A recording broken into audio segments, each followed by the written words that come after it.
दोस्तों आज हम ग्रेविटेशन का अगला लेक्चर लेकर आए हैं, जो क्या है उसमें हम लोग ग्रेविटी के बारे में पढ़ेंगे। ग्रेविटी का मतलब गुरुत्व, यानी पृथ्वी द्वारा जो आकर्षण बल लगता है उसे हम लोग ग्रेविटी कहते हैं या गुरुत्व कहते हैं। उसके बारे में आज हम लोग चर्चा करेंगे। तो उम्मीद है आप लोग अच्छे होंगे। कोरोना के महामारी में आप लोग सुरक्षित रहिए और जितना हो सके आप लोग हमारे वीडियो को देखिए और फिर इससे रिलेटेड क्वेश्चंस को भी लगाएं। कंसेप्ट भी क्लियर हो जाएगा और आपके एग्ज़ाम की तैयारी भी अच्छी हो जाएगी। तो चलिए आज हम लोग बात करते हैं ग्रेविटी के बारे में। ग्रेविटी क्या होती है दोस्तों? तो हमने एक बोर्ड पे लिखा है कि ग्रेविटी के बारे में कि gravity is the gravitational force exerted by earth on the object situated on its surface or near it।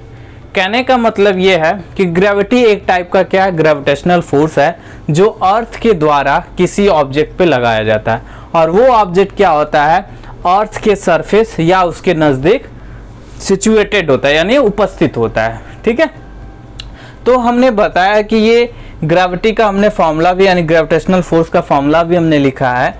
हमने यहाँ पे क्या लिखा है, F इक्वल टू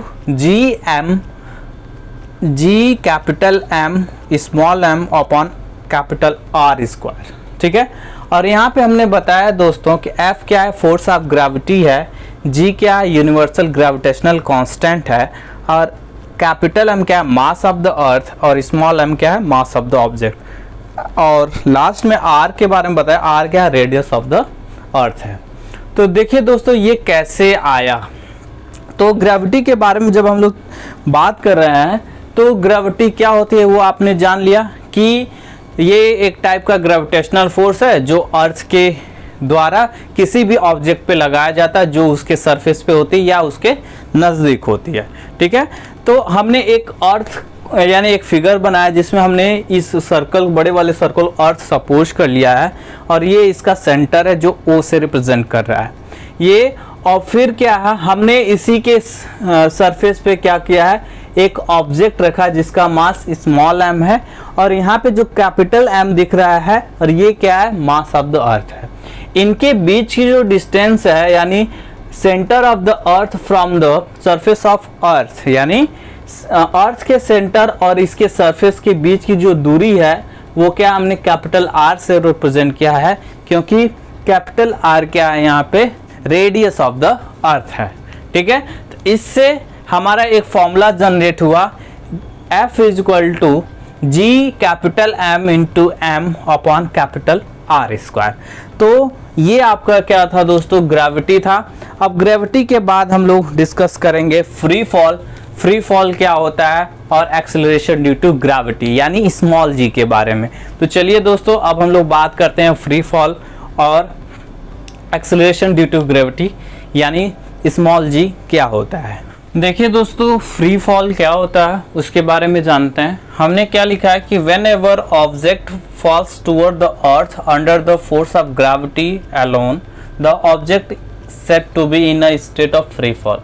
यानी कहने का मतलब यहाँ पे ये बताया गया है, जब कोई ऑब्जेक्ट पृथ्वी की तरफ यानी अर्थ में पृथ्वी की तरफ गिरता है, किसकी वजह से, फोर्स ऑफ ग्रेविटी यानी ग्रेविटेशनल फोर्स की वजह से, यानी केवल ग्रेविटेशनल फोर्स की वजह से, तो उस ऑब्जेक्ट को क्या कहा जाता है कि फ्री फॉल के स्टेट में, यानी उसकी अवस्था क्या है, गिरती हुई अवस्था, यानी फ्री फॉल के स्टेट में है। यानी अब हमने यहाँ पे बताया है नेक्स्ट पॉइंट में कि during a free fall the direction of the motion of the falling object remain unchanged. यानी जब कोई वस्तु नीचे की तरफ गिरती है, यानी पृथ्वी की तरफ गिरती है, तो उसके डायरेक्शन में, यानी जब उसके डायरेक्शन में जब वो गिरती है यानी मोशन करती है, तो उसके डायरेक्शन में कोई चेंजेस नहीं होती है, यानी वो रिमेन पोजीशन में, यानी जैसे गिर रहा है, जितने स्पीड से गिर रहा है वही स्पीड से गिरेगा। ठीक है, यानी उसके डायरेक्शन ऑफ द ऑब्जेक्ट कोई भी चेंजेस नहीं होंगे। क्लियर है? अब चलते हैं दोस्तों, बात करते हैं एक्सेलरेशन ड्यू टू ग्रेविटी यानी स्मॉल g क्या होता है। यानी जब कोई भी ऑब्जेक्ट पृथ्वी की तरफ गिरता है, उस जिस एक्सेलरेशन से गिरता है वही क्या होता है, एक्सेलरेशन ड्यू टू ग्रेविटी होते हैं। हमने यहाँ पे लिखा है the acceleration of freely falling object is called acceleration due to gravity it is denoted by small g and its SI unit is metre per second square.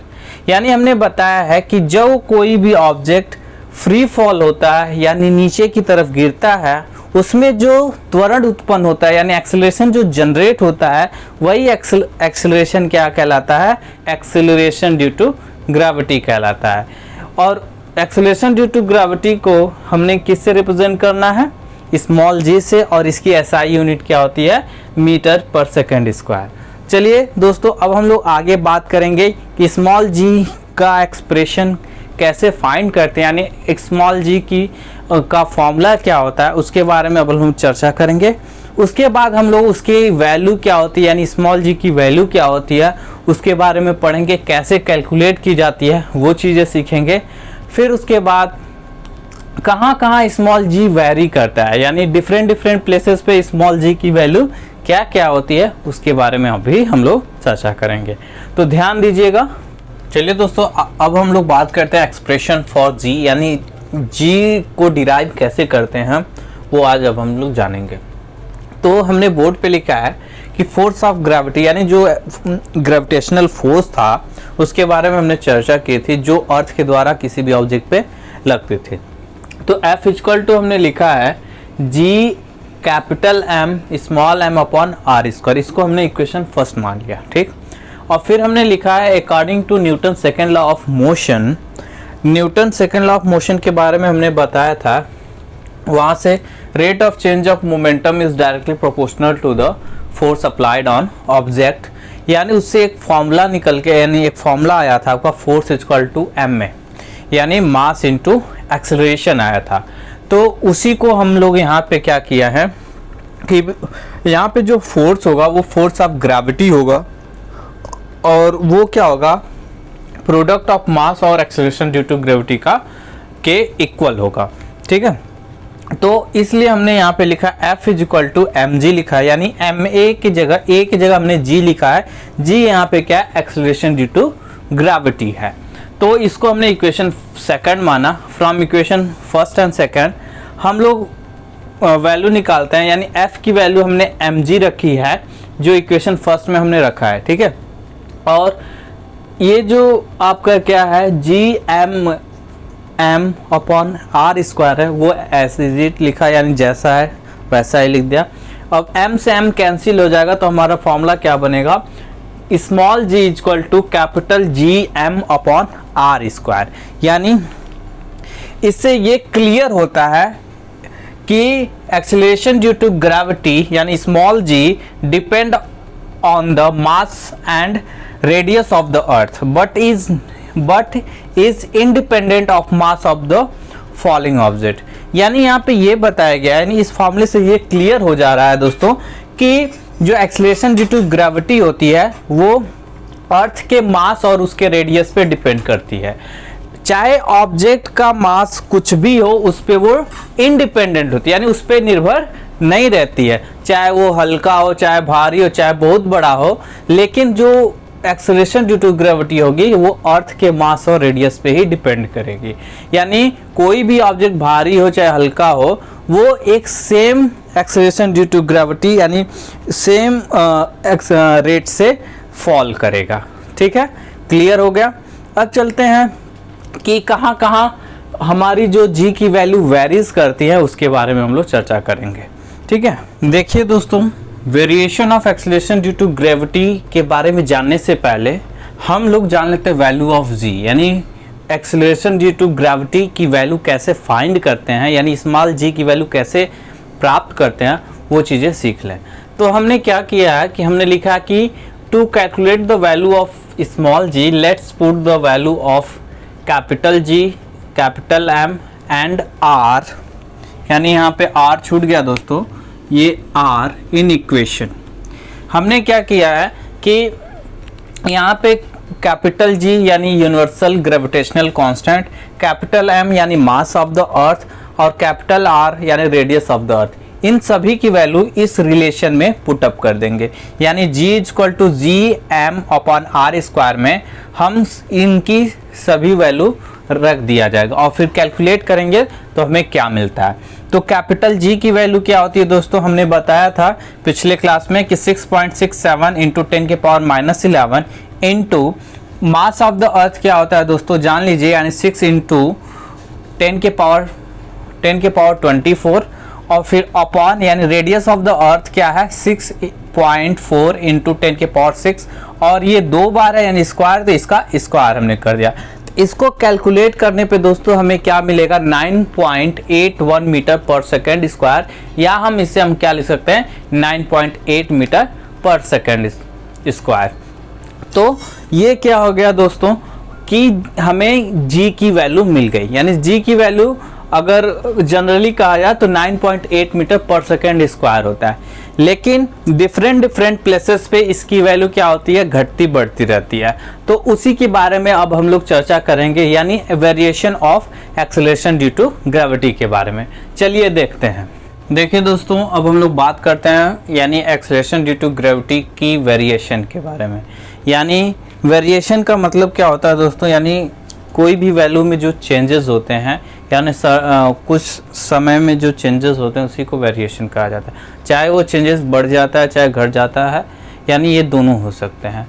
तो variation हमें क्या, यानी वेरिएशन जो एक्सेलरेशन ड्यू टू ग्रेविटी का है कहाँ क्या होता है उसके बारे में हम लोग जानते हैं। तो हमने पहले पॉइंट में लिखा है कि value of G is maximum at the pole and minimum at equator, यानी अर्थ के पोल पे जो जी की वैल्यू क्या होती है मैक्सिमम होती है। कितनी होती है उसको भी हमने मेंशन किया दोस्तों, यानी पोल पे जो स्मॉल जी की वैल्यू होती है वो क्या होती है 9.84 मीटर पर सेकेंड स्क्वायर, और मिनिमम किस पे होती है इक्वेटर पे। इक्वेटर पे जी की वैल्यू हमने क्या लिखा 9.78 मीटर पर सेकेंड स्क्वायर। तो क्लियर हो गया दोस्तों। अब चलते हैं नेक्स्ट पॉइंट पे। नेक्स्ट पॉइंट में हमने क्या बताया कि value of G decreases with increase the altitude above the surface of earth, यानी कहने का मतलब इसका क्या है कि वैल्यू ऑफ जी घटती है जब किसी भी ऑब्जेक्ट को हम अर्थ से कुछ दूरी पे रखते हैं। तो जैसे हमने इस फिगर के अकॉर्डिंग समझाने के लिए दोस्तों हमने फिगर बनाया है। ये आपका अर्थ है, अर्थ का मास कैपिटल एम है और इसका रेडियस आर है। ये ऑब्जेक्ट है, ऑब्जेक्ट का मास क्या है स्मॉल एम है, और ये अर्थ से एच हाइट यानी एच दूरी पे स्थित है, यानी इसके बीच की जो डिस्टेंस है वो एच है। तो हमने यहाँ से यानी इसके अर्थ के सेंटर से और ये ऑब्जेक्ट की जो दूरी है यानी डिस्टेंस वो क्या माना है r प्लस एच माना है। ठीक है, यानी अब देखिए जैसे जैसे हम r को बढ़ाएंगे यानी ये जो डिस्टेंस बढ़ेगी ये ऑब्जेक्ट और अर्थ के बीच में, तो यहाँ पे जो वैल्यू ऑफ g होगा वो वेरी करेगा यानी डिक्रीज होगा। ठीक है, तो हमने यहाँ पे क्या लिखा है यानी स्मॉल r को लिया है, स्मॉल r सपोज कर लिया है r प्लस एच, यानी ये पूरी वैल्यू यानी इस सेंटर से सेंटर ऑफ अर्थ से ऑब्जेक्ट की दूरी हमने स्मॉल r ले लिया है, और स्मॉल r की जो वैल्यू है वो क्या है r प्लस एच है। तो हम फोर्स ऑफ ग्रेविटी का फॉर्मूला पता है हमें, F इक्वल टू क्या होता है G M upon R square. ठीक है, अब G M upon R square होता है। तो अब देखिए दोस्तों फोर्स ऑफ ग्रेविटी हमारा क्या है, यानी इस ऑब्जेक्ट और अर्थ के बीच में जो फोर्स ऑफ अट्रैक्शन लग रहा है यानी फोर्स ऑफ ग्रेविटी जो जिसे हम लोग कहते हैं वो क्या है F equal to G capital M small N upon R square. यहाँ पे R की जो वैल्यू अब हम यहाँ पे पुट किया है यानी F equal to G capital M small M upon R plus H का होल स्क्वायर। ठीक है, अब फिर देखिए यहाँ r प्लस एच कैसे आया, क्योंकि जो ऑब्जेक्ट है वो अर्थ के सरफेस से h हाइट पे सिचुएटेड है यानी स्थित है। ठीक है, तो अब हम यहाँ से जो वेरिएशन ऑफ g यानी g की जो वेरी कर रही है वो वैल्यू क्या हो जाएगी हाइट पे, वो क्या हो जाएगी G M upon R plus H का स्क्वायर यानी होल स्क्वायर इसका है। यानी जैसे जैसे हम लोग ऑब्जेक्ट को अर्थ से दूर ले जाएंगे यानी जितना दूर ले जाएंगे उनके बीच जो स्मॉल g की वैल्यू होगी वो क्या होगी डिक्रीज होगी। ठीक है, तो आपको ये कॉन्सेप्ट क्लियर हो गया। अब चलते हैं नेक्स्ट पॉइंट पे। देखिए दोस्तों, अब हम लोग बात करते हैं variation of acceleration due to gravity, यानी यहाँ पे हमने एक पॉइंट लिखा है value of G decreases with depth below the surface of the earth, यानी अर्थ के डेप्थ में यानी गहराई में जो जी की वैल्यू क्या होती है, डिक्रीज होती है। तो इसलिए हमने क्या लिखा है यहाँ पे, देखिए दोस्तों, d is equal to depth below the earth surface और r क्या है यहाँ पे, रेडियस ऑफ द अर्थ। तो फाइनली हमने g की जो वैल्यू यानी डेप्थ में लिखी है वो क्या लिखा है, g ब्रैकेट में 1 माइनस डी अपॉन आर। इस फॉर्मूले पे क्या होते हैं, क्वेश्चंस आपके आते हैं, यानी न्यूमेरिकल क्वेश्चंस आते हैं।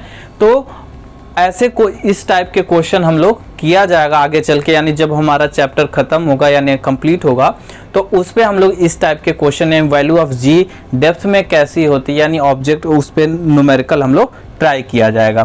तो अगर अब यहाँ पे बात किया गया दूसरे पॉइंट पे, एट सेंटर, यानी सेंटर ऑफ द अर्थ अगर कोई भी ऑब्जेक्ट रखा जाए तो वैल्यू ऑफ जी क्या होगा। तो वैल्यू ऑफ जी सेंटर पे क्या होगा, यहाँ पे जो रेडियस और जो डी होगा यानी जो डेप्थ था वो दोनों क्या हो जाएंगे, इक्वल हो जाएंगे, ठीक है।